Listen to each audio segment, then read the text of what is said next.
Continuano i controlli della polizia sull'isola agrigentina, in 2 giorni elevate multe per oltre 26.000 euro. Vasto controllo straordinario del territorio, parliamo dell'isola di Lampedusa per il 2° giorno consecutivo e anche in questo caso elevate multe per diverse violazioni al codice della strada. A effettuarlo i poliziotti della Volanti della questura di Agrigento, coordinati dal commissario capo Manuele Montana, su direttiva del questore Emanuele Rigifari.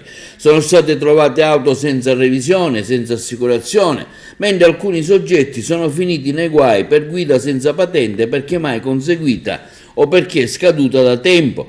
Complessivamente sono state elevate sanzioni per 16.300 euro, mentre il giorno prima erano state per circa 10.000. Sono stati 91 con ANPR i mezzi controllati e 32 nei posti di controllo, 22 le multe per il mancato rispetto del codice della strada, accertate 14 auto prive di revisione, 4 senza assicurazione, complessivamente 6 i sequestri e i fermi amministrativi, mentre 5 veicoli sono stati sospesi totalmente dalla circolazione.